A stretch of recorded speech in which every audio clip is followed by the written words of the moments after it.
नमस्कार दोस्तों, हिंदू धर्म के गौरवशाली इतिहास में आपका स्वागत है। क्या आपने कभी सोचा है कि एक छोटी सी घटना कैसे पूरे युद्ध का कारण बन सकती है? कैसे एक अपमान ने लंका के विनाश की नींव रख दी? आज हम आपको ले चलेंगे रामायण के उस ऐतिहासिक क्षण में, जहां शूरपणखा, लक्ष्मण और भगवान राम के बीच हुआ एक टकराव, जो रावण के अंत की शुरुआत बन गया। धर्म, शौर्य और न्याय की इस महागाथा को देखने के लिए तैयार हो जाइए। कहानी जो सिर्फ सुनी नहीं, महसूस की जाती है। वीडियो शुरू करने से पहले सनातन धर्म के इस दिव्य सफर में जुड़ने के लिए आपके अपने चैनल द हिंदू धर्म को सब्सक्राइब करें और बेल आइकन दबाएं। अब बढ़ते हैं उस पल की ओर जिसने इतिहास रच दिया। जय श्री राम। जब भगवान श्री राम, माता सीता और लक्ष्मण जी अयोध्या से वनवास के लिए निकले, तो उन्होंने अनेक ऋषि मुनियों के आश्रमों में जाकर समय बिताया। वे केवल अपने वनवास की अवधि नहीं काट रहे थे, बल्कि धरती पर धर्म की स्थापना भी कर रहे थे।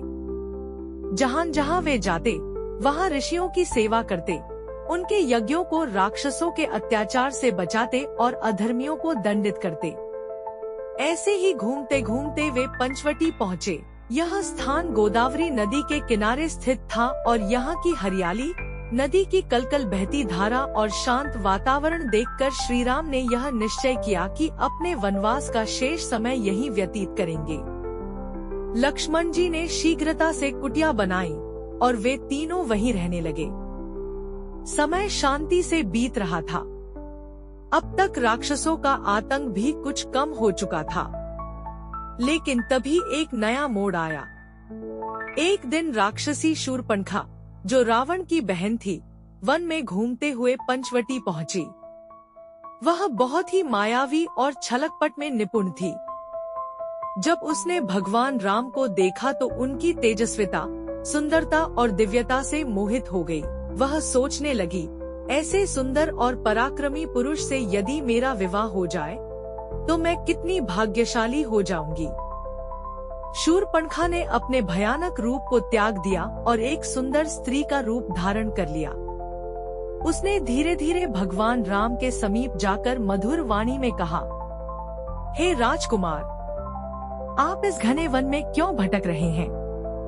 आपके जैसा तेजस्वी, बलशाली और सुंदर पुरुष इस वन में अकेला क्यों है?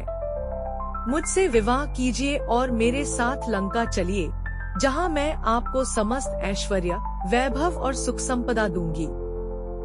भगवान राम मुस्कुराए और बोले, देवी, मैं तो पहले से ही विवाहित हूँ। यह देखिए, ये मेरी धर्म पत्नी सीता है और मैं उन्हें किसी भी स्थिति में छोड़ नहीं सकता। किंतु आप चाहें तो मेरे छोटे भाई लक्ष्मण के पास जा सकती हैं। वे भी तेजस्वी और पराक्रमी हैं और अविवाहित भी। शूरपणखा तुरंत लक्ष्मण के पास गई और वही प्रणय निवेदन दोहराया।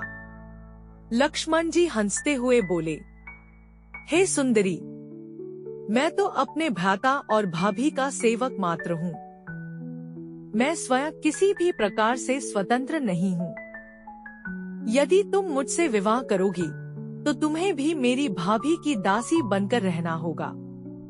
यह सुनते ही शूरपणखा क्रोधित हो गई। वह अपमान सहन नहीं कर सकी। उसने सोचा कि यदि सीता मर जाए, तो राम उसे अपनाने के लिए विवश हो जाएंगे।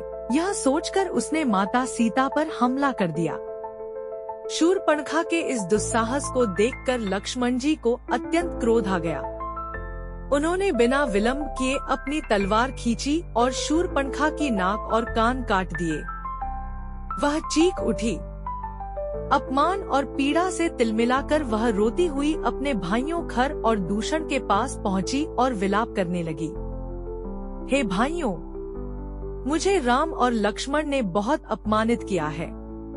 उन्होंने मेरे नाक और कान काट डाले। क्या तुम इस अपमान का बदला नहीं लोगे? खर और दूषण ने अपनी विशाल सेना के साथ पंचवटी पर आक्रमण कर दिया। यह एक भयानक युद्ध था।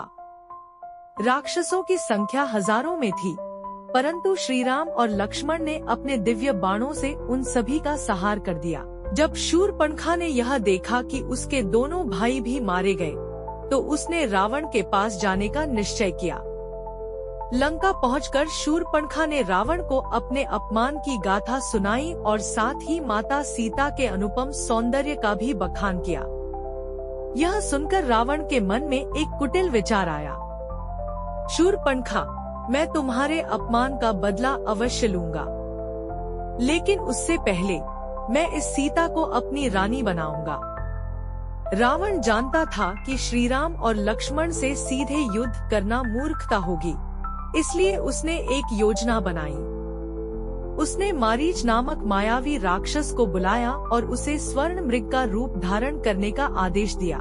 मारीच ने पहले तो मना किया, क्योंकि वह जानता था कि यदि वह यह कार्य करेगा तो उसकी मृत्यु निश्चित है। परंतु रावण के क्रोध से बचने का कोई उपाय नहीं था। अंततः वह सहमत हो गया।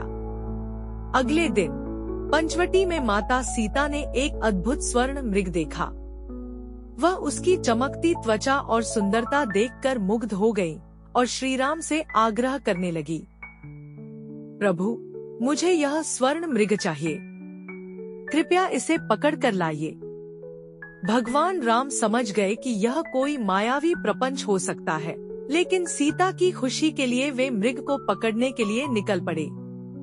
मारीच जानबूझकर श्रीराम को बहुत दूर तक ले गया। जब उसे लगा कि अब समय आ गया है, तो उसने श्रीराम की आवाज में पुकारा, लक्ष्मण, बचाओ, सीता, सीता। माता सीता यह सुनते ही घबरा गई और लक्ष्मण से तुरंत जाने को कहा। लक्ष्मण समझ गए कि यह कोई माया है, परंतु माता सीता के बार बार आग्रह और उनके क्रोध के कारण वे विवश हो गए। जाने से पहले लक्ष्मण जी ने एक सुरक्षा रेखा बनाई और कहा, भाभी, यह लक्ष्मण रेखा है, इसके भीतर कोई भी प्रवेश नहीं कर सकता। जब तक आप इस रेखा के अंदर रहेंगी, सुरक्षित रहेंगी। लक्ष्मण के जाते ही रावण एक साधु के वेश में वहां आया और माता सीता से भिक्षा मांगने लगा। जैसे ही माता सीता ने रेखा पार की, रावण ने अपने असली रूप में आकर उनका अपहरण कर लिया और उन्हें अपने पुष्पक विमान में बिठाकर लंका की ओर उड़ चला। अब श्रीराम लौट कर आएंगे और उन्हें माता सीता के हरण का पता चलेगा। रावण से युद्ध की पृष्ठभूमि बन चुकी है। क्या श्रीराम अपनी प्रिय पत्नी को वापस ला पाएंगे?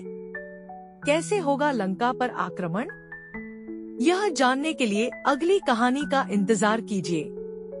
अगर आपको यह कहानी पसंद आई तो इसे लाइक, शेयर और सब्सक्राइब करना न भूलें।